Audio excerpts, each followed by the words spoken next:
Hi, everybody.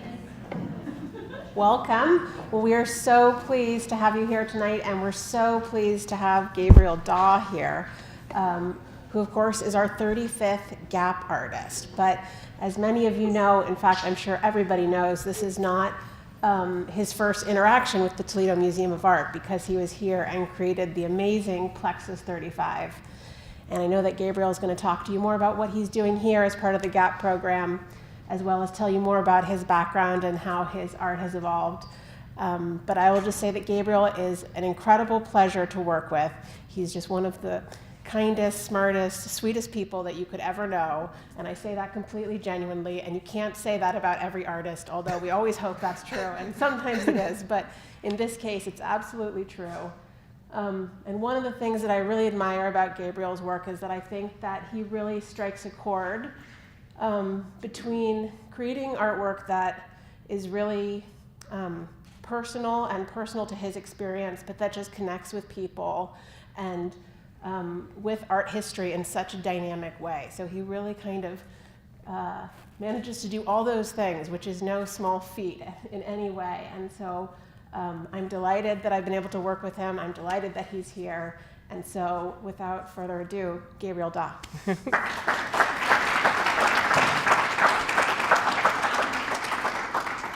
Thank you, Helena. Thank you all for coming, and despite the beautiful weather. Thanks for having me here. It's such a pleasure to come back to Toledo, to the museum. And I got to spend about 2.5 weeks back in October to make Plexus number 35, which is very special to me because for the first time my work had the opportunity to be surrounded by, great masters. So yeah, I'm really sad that it's gone now, but so I'm gonna talk a little bit about how I got to do what I do now, sort of what led me to do these installations. When I was living in Montreal, I used to be a graphic designer, and I had a horrible breakdown. A burnout, not a breakdown. And it just led me to quit my job and decided to become an artist. And in looking in that search to find my voice as an artist, I started doing collage and painting and just sort of exploring things. And then I had this remembrance of as a child growing up in Mexico City, my grandmother would teach my sister to embroider, but she wouldn't teach me because I was a boy. And that was, as an 8-year-old, it was very frustrating. And I remember at some point stealing thread to try to teach myself to embroider. And so I remember that frustration, and I was like, well, now I'm a 20-something-year-old man. I can make my own choices now. So I decided to explore embroidery, and I started to teach myself how to embroider. And the very first piece I did, which I don't have a photo of, unfortunately, or maybe fortunately, I don't know. It's this very angry piece directed at my grandmother, obviously. It is sort of like quasi-pornographic imagery, and it was just like this very angry piece. And it's very abstracted, so it's very,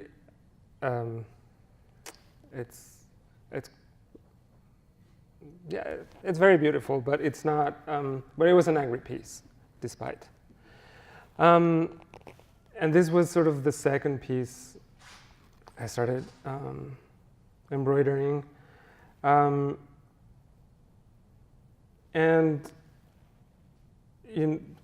embroidery is a very slow process, so it allows for reflection, and so I sort of started to come to peace or about that history with my grandmother. And so I started doing this series of work, which is little tiny details of postage stamps. And I see this series of works as coming to terms with that history with her. She used to collect postage stamps, and that's why the postage stamp imagery is of importance here. And speak up, can you hear? So anyway, I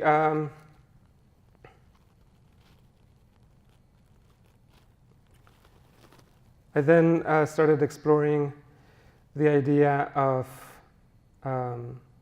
fear and how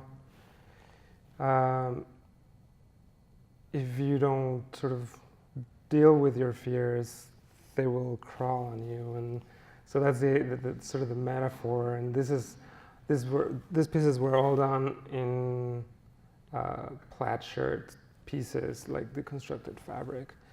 And this is sort of when I went to grad school. And it's when I started exploring three-dimensionality, which I never thought myself I would ever do because I was a graphic designer, so everything I did was flat. And at this point, I was really inspired by this German artist called Gunther Ecker, who in the 60s was hammering nails to everything, basically. So he would cover a chair in nails or a piano, and then kind of like painting type of things that were, but they were all made with these giant nails. So I sort of appropriated that process of piercing something, but in this case it's just smaller scale and it's all straight pins. And this series of work, sort of taking from the Fear series, they're called the Pain series, because they're obviously about pain.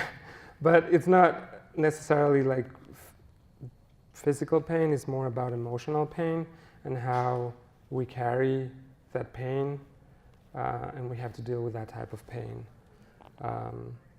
no matter who we are.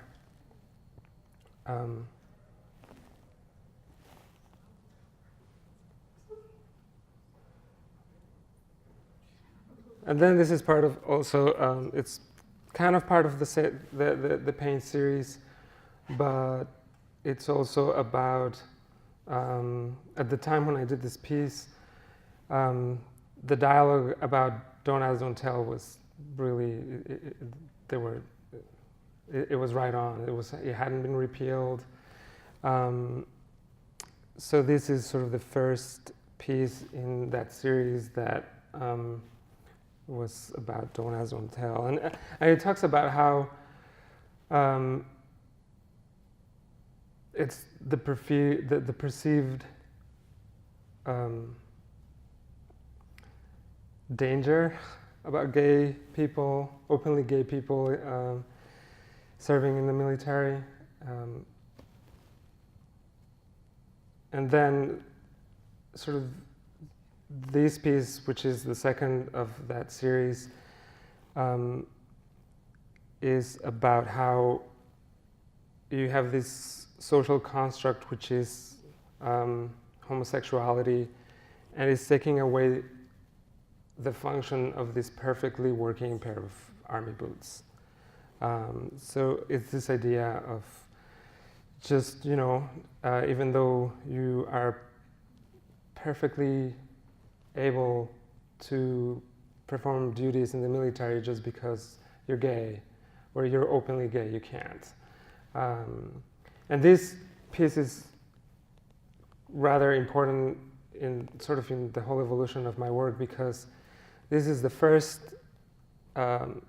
instance where I'm using the thread that I was using in embroidery, but in a different way. So I'm sort of taking away the thread out of the fabric and just wrapping it around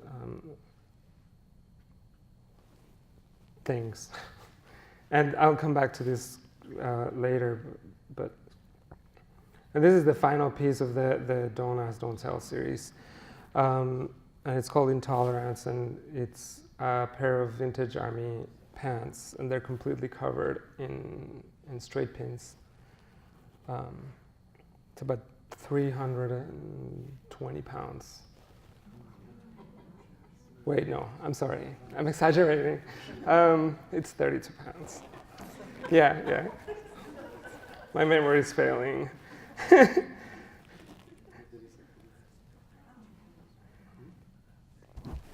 Yeah, it took about 320 hours to put it out. That's the 320. And then I started playing with this idea of the social constructs and how, as a child, this is part of a series called The End of Childhood. And it's how, as we grow up, all these norms and regulations and things that we learn from our upbringing, it starts sort of wrapping around us and constricting us and taking away the childlike innocence. And I'll come back to those again later. So at this time, I'm still in grad school. Because I was working, like the paint series was clothing, pieces of clothing.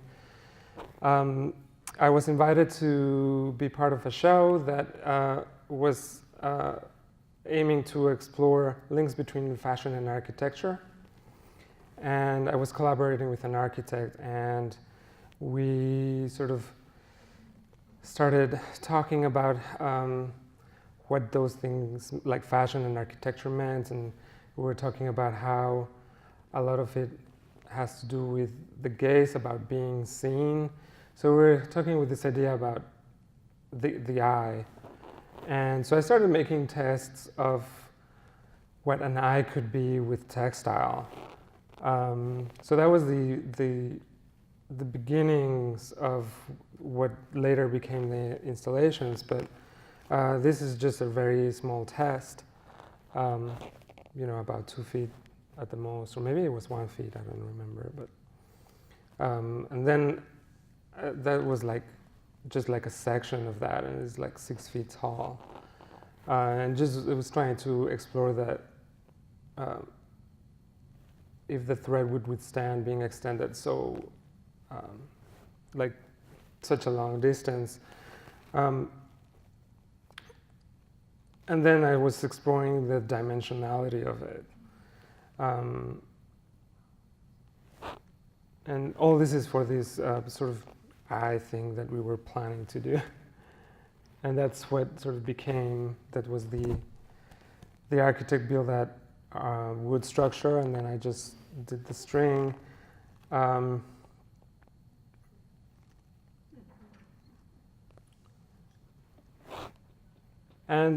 But before I actually did this piece, I was in my studio, and I looked at that big wall, and I was like, well, and I was doing that. I did that, this test or experiment, and I was like, well, what if I just cover the whole wall, and what would happen? And it was I mean, it was a little bit, it was just a giant experiment. I really didn't know exactly how I would do it, but I didn't know that I could go up a ladder. So I did this for about 5 months total, like 300 times a day or something like that.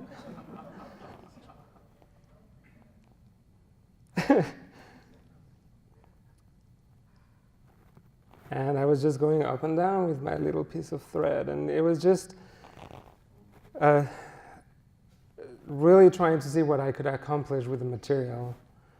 And it was just really trying to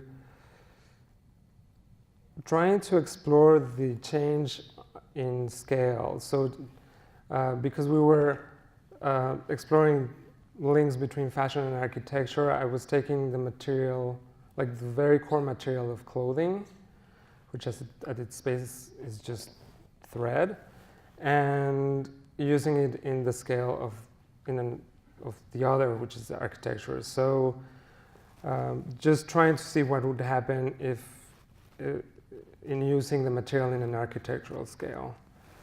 And then that's what happened. So, I mean, it was just this very exciting moment, because it just felt like there were infinite possibilities, and I still do. So this is what became Plexus #1. And if you see it to the right of that, you can see some soldiers hanging upside down, which are also part of the Don't Ask, Don't Tell series. And it was just like it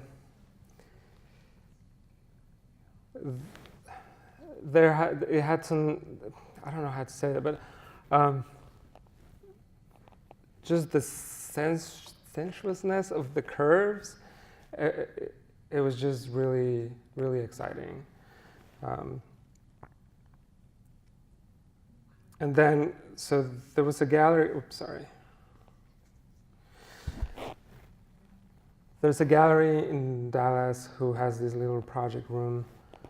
And the curator of the project room saw the piece in my studio, so we talked, and we thought it would be a great idea to do something there, and it was really exciting, but the only drawback is that I only had 1 week to install.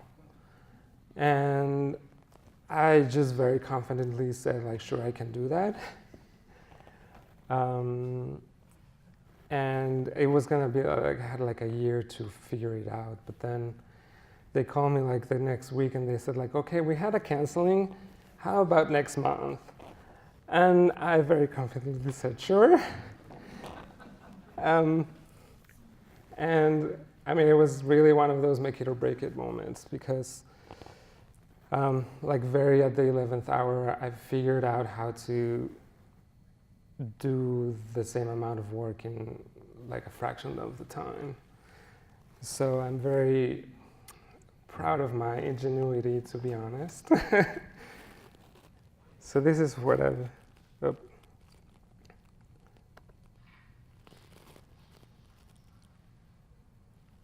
So it's just this contraption that kind of works like a giant needle.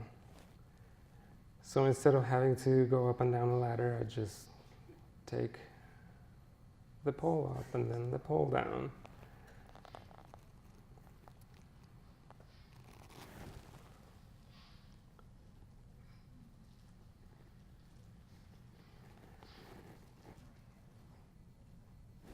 And it's a very meditative process. It's very zen. You have to be very concentrated because you're counting. So you need to know where you are. So there's just details of, this was a sketch. And speaking of sketches, I really don't sketch a whole lot. At the beginning, I used to do a little bit more, but at the same time, every new piece was sort of like an experiment. And as I started doing more pieces, I started to understand the principles of the geometry that I was working with.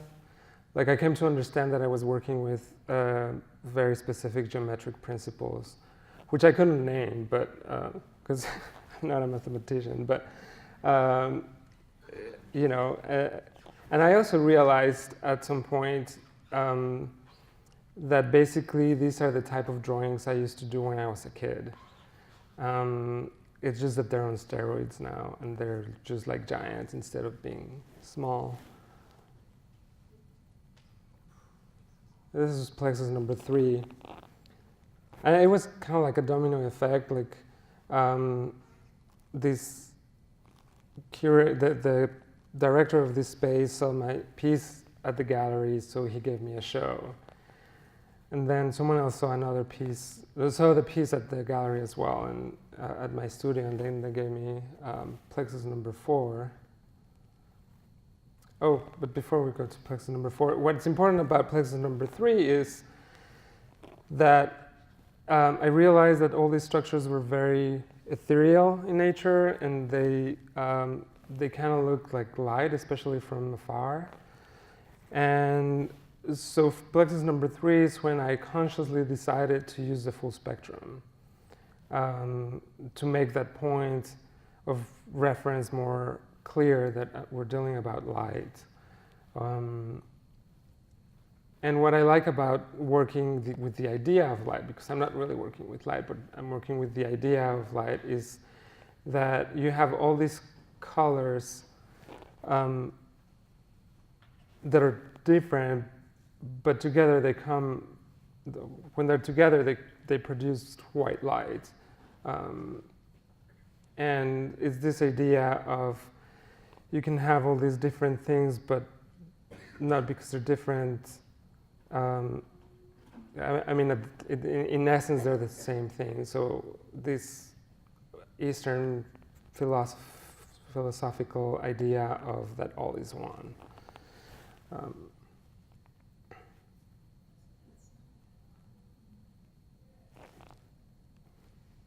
So this is Plexus number 4, and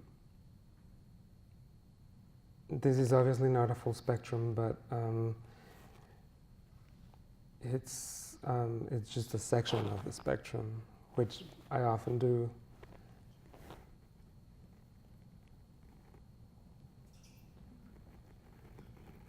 And I mean, this was a really exciting piece too, because it's the piece where sort of everything came together.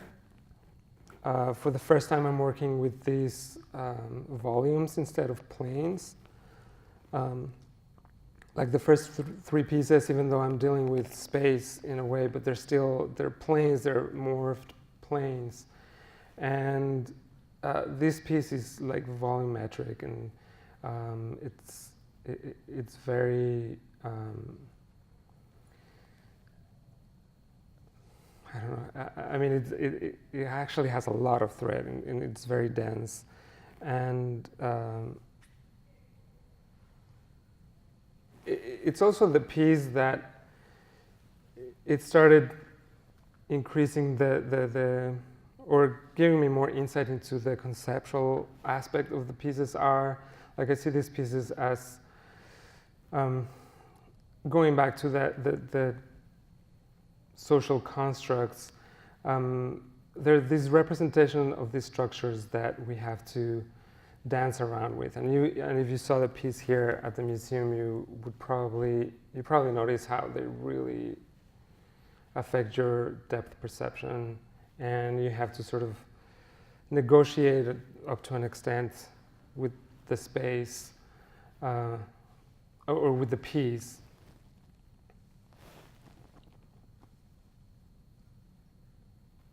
And this was my first private commission, and it's the first piece also where I'm still dealing with light, but instead of using the spectrum, I'm using like the color of the sky. So you have the it's sideways, but you have the horizon, the orange from the sunset. And if you ever flew a plane, this is like at night when it's sunset, that's kind of like very clear what you see.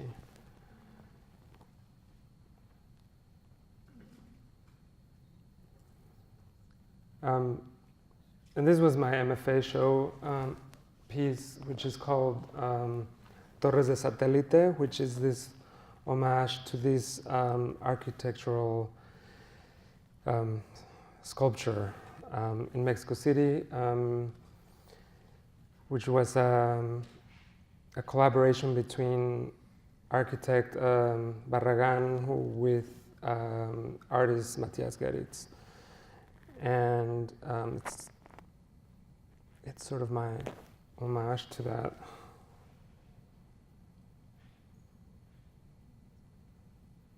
This is another Plexus number 5.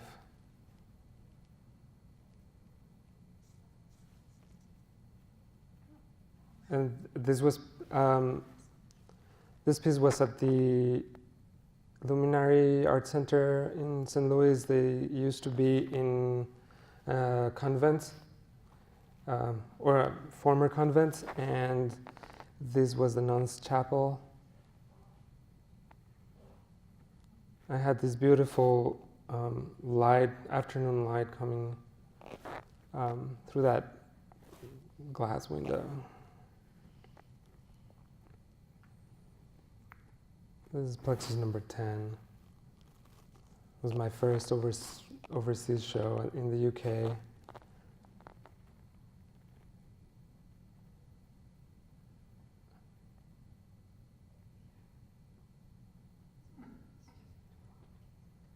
This is a little bit more of my sketching process whenever I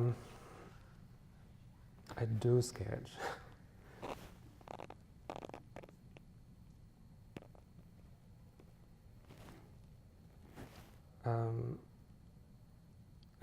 This is sort of the type of drawing I used to do when I was a kid, so to me it's kind of fascinating that I'm basically doing the same thing when I was a child. So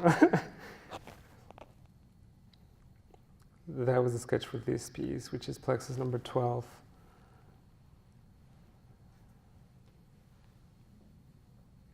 And I thought I had, okay. So when the installations come down, they become what I call a relic, and they kind of become the opposite of what the installations are. Where the installations are very expansive, they're geometric, it's all straight lines. Even if you see curves, it's an optical illusion.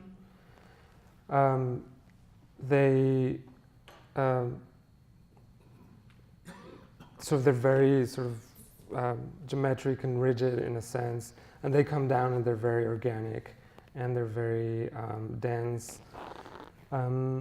So I kind of feel that it's this metaphor between life and death, and borrowing from Catholic lore, I call them relics. Like I said, I grew up in Mexico City, and even though I grew up there where the majority of people are Catholic, my mom's family was Catholic, but my dad's family was Anglican, because they were English. So we didn't really grow up with a religion, and we weren't even baptized, and until we begged our mom to get us baptized because we were the only kids at school who were not baptized. So anyway, but needless to say, Catholicism, even though I didn't really grow up in the religion, just because it's so prevalent in Mexico, it was a very influential part of who I am. And I think you see that in the Paint series, obviously. But anyway, so the name from these pieces are, for the pieces when they come down, it's the relics. It's just making reference to that idea of something that was sort of in a sense, holy. Not that my pieces are holy, but anyway, it's the name of that.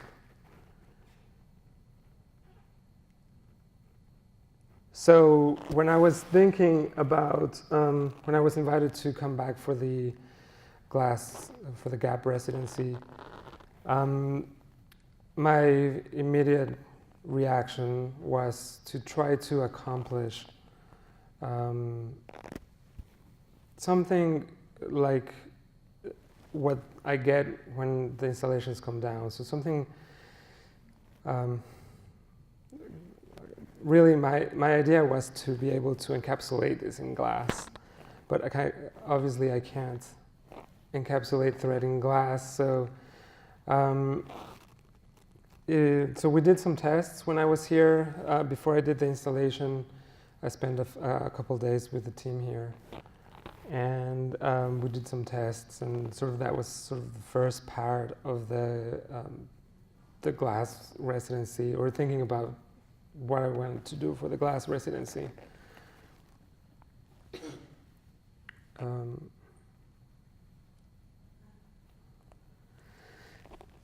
And then after I went home, I really started thinking how to connect my practice to glass. To me, what's exciting about glass is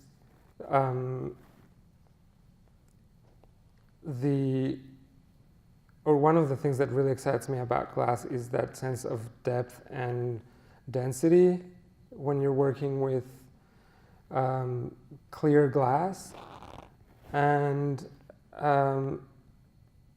to be honest, it was really intimidating to think about working in glass because it's completely the opposite of my practice. Like, my practice is very obsessive, it's very controlled, and it's very, meticulous. Not that glass is not meticulous, but it's a clean process. And glass, not that glass is not clean either, but I don't know. It just, I kind of feel it's kind of like when you learn to drive shift, like standard. There's so many things going on that you need, like, so it's very, like, in the moment, it's a lot about timing. And so that made it kind of very, in my mind, it's just really frightening. But at the same time, it's really exciting because to me, glass is a little bit like, it's like alchemy.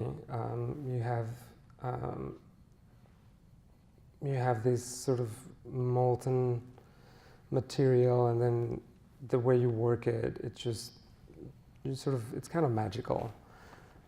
Especially being in the studio working with the team here, it's just really, it's really fascinating, and it's really admirable what they're able to do, so thank you. So I was thinking of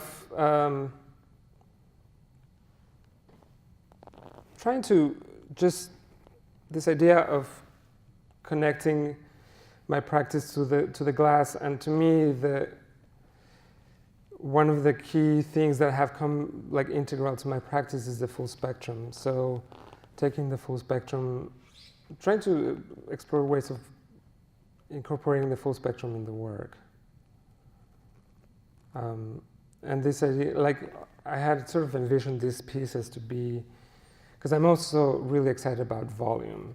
So I really wanted to make these giant marbles, which was sort of part of the thinking process.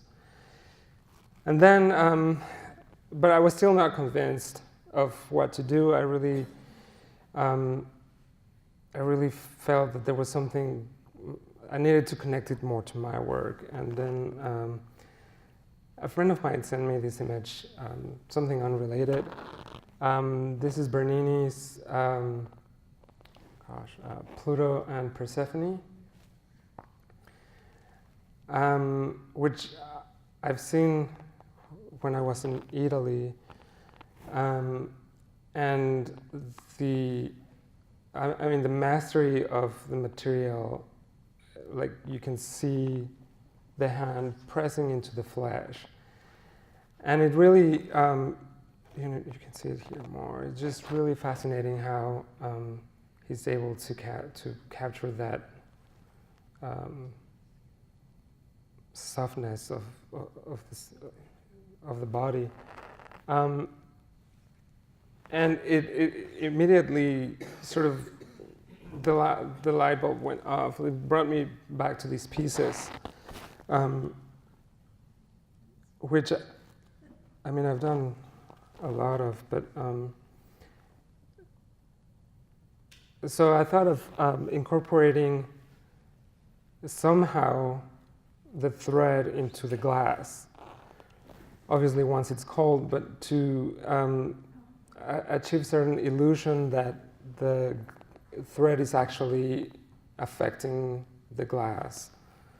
But anyway, so I sketched this that I sent to Alan, and we talked about how could we do something that once dry I can wrap up, and it just gives the illusion of that the thread is actually squeezing the material. And again, it's this idea of because in a sense glass is this idea of purity, and it just being this social construct is just affecting it and like modifying it in a way that changes its form and affects the glass. And then sort of parallel is sort of the same idea. Like I've done these pieces where the thread is sort of mushing together groups of toys, and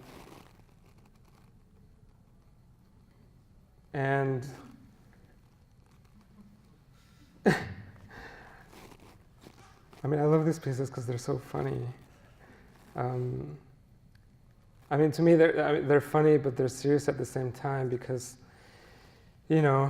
like this piece, for instance, it's this idea of like a burden that you have to carry.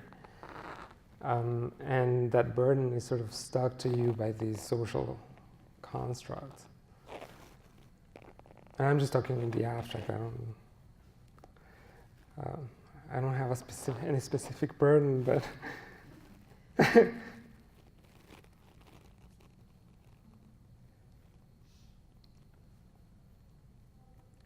so again, trying to make the clusters of glass that then they're sort of tied together. So in this instance, we're working with spheres, and actually, I think this is the only image I have of what we've been working on, but it's actually a video, and it's fascinating because it's almost like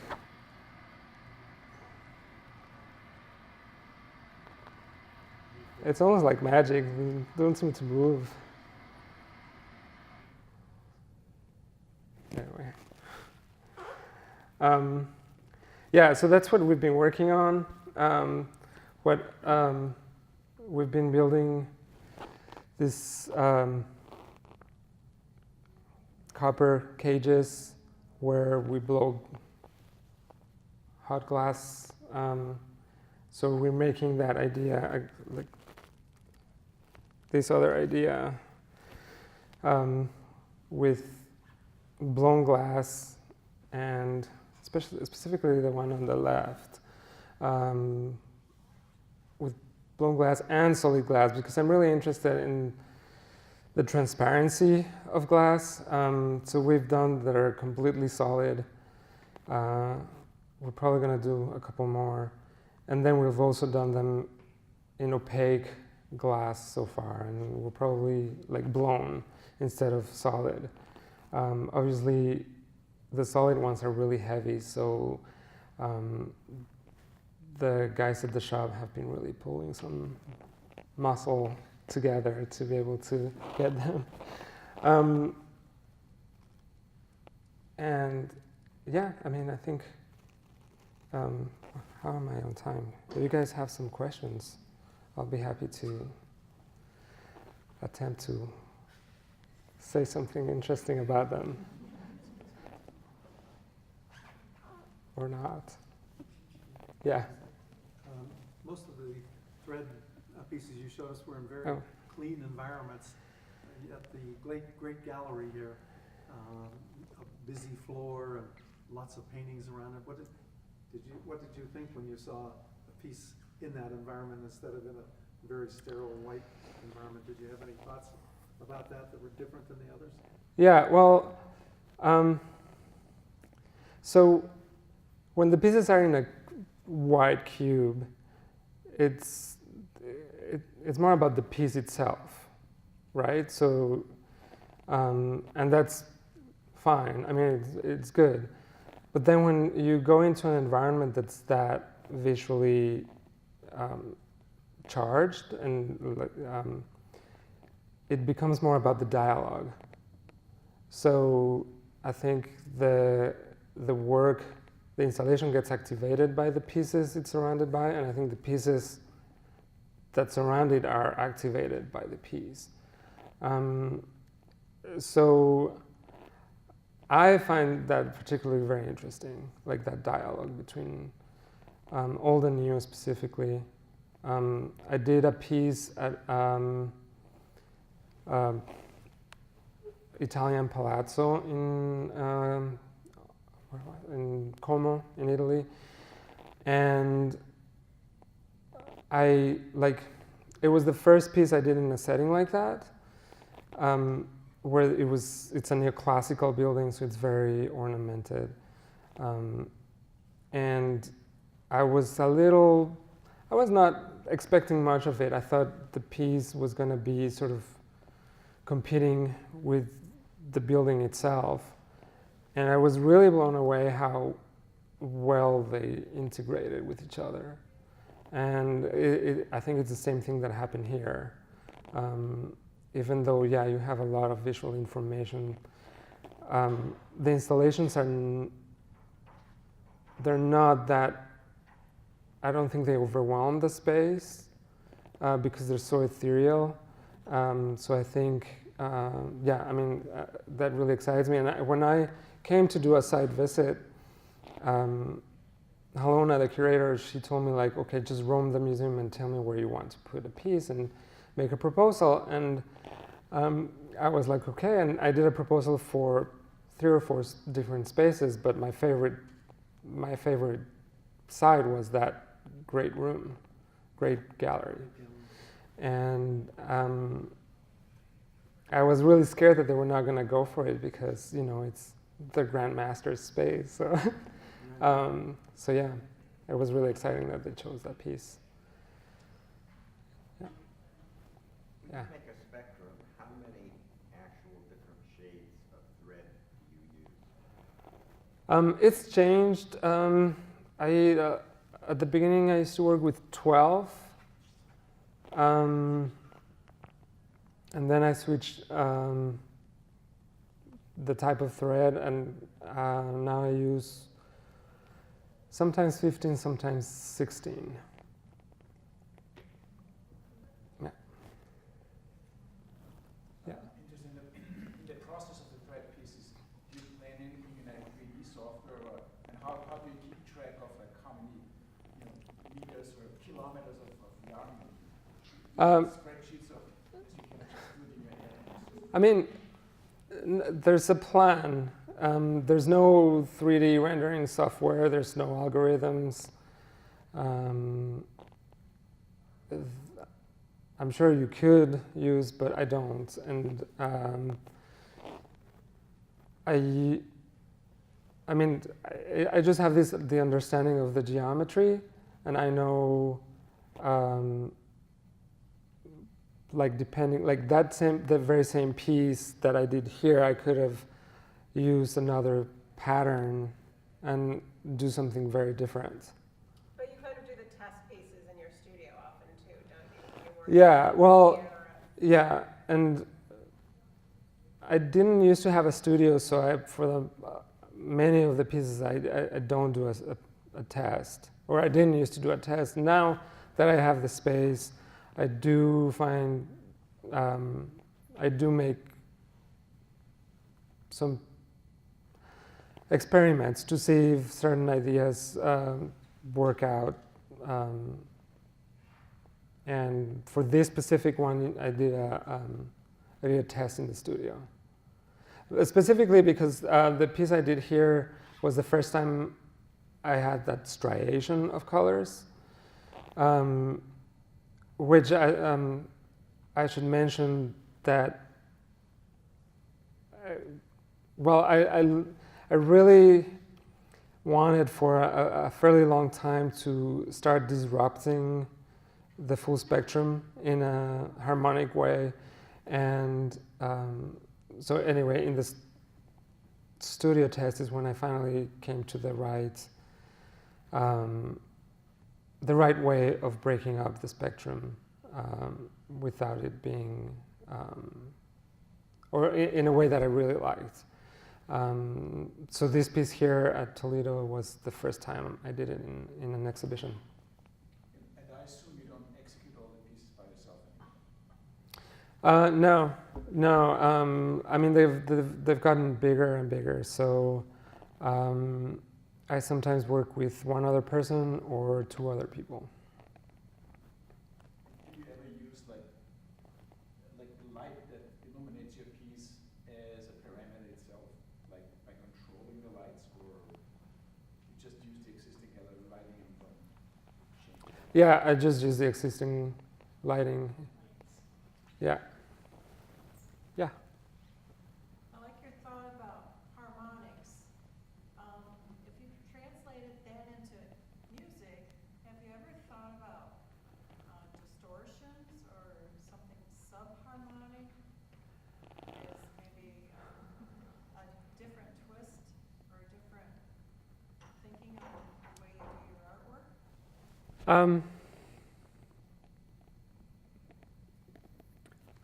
I haven't, no.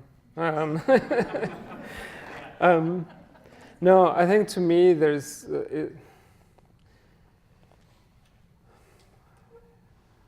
yeah, I don't know, even if there's, I mean, because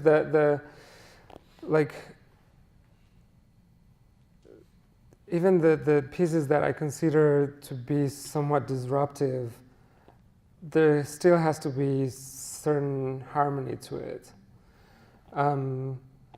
I mean, the wrapping of the thread, in a sense, it's kind of, to me, is disruptive, but it's done in a way that's still appealing to the eye, at least my eye. Like, it has to be appealing. I don't know why, but yeah. I don't believe in ugly. Well, that's not true, but that came out wrong, but yeah.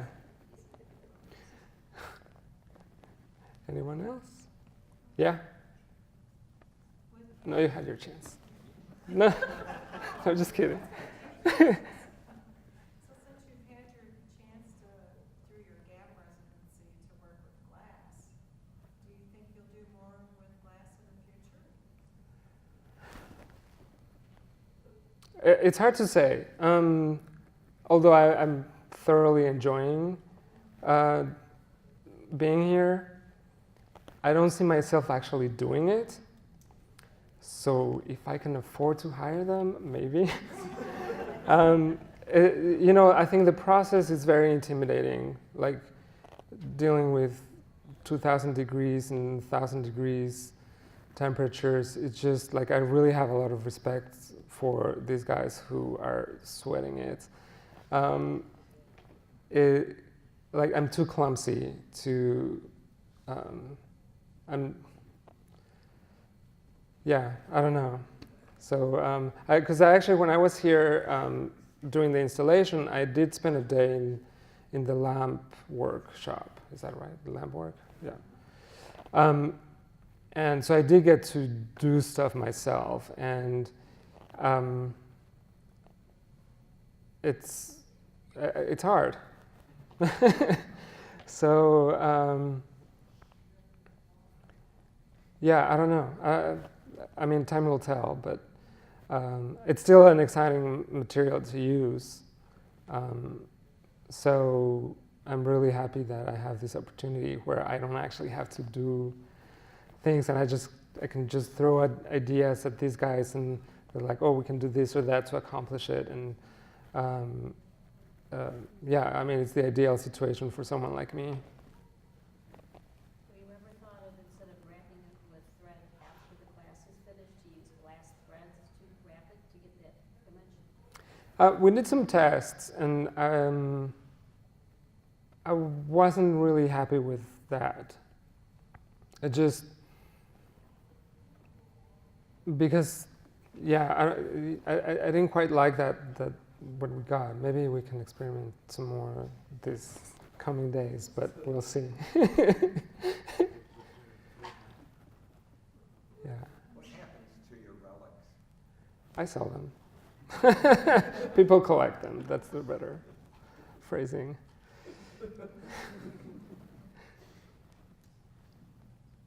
Yeah, and sometimes I've had shows where I show the relics alongside with the drawing of the piece. And, you know, like I showed one that was a cube, so a lot of them are encased in plexiglass. Some are just sort of draping down the wall or tied up in knots. And I'm thinking of experimenting other ways of using them. But I haven't done experiments yet, so I'm not gonna talk more about those. Yeah. Okay. Anyone else? No? Well, thank you so much for coming. And I do want to give a shout out to Alan, Ryan, and Misha, who have been helping, because they've been great. And Albert? Albert. They've been sensational, so thank you for having me.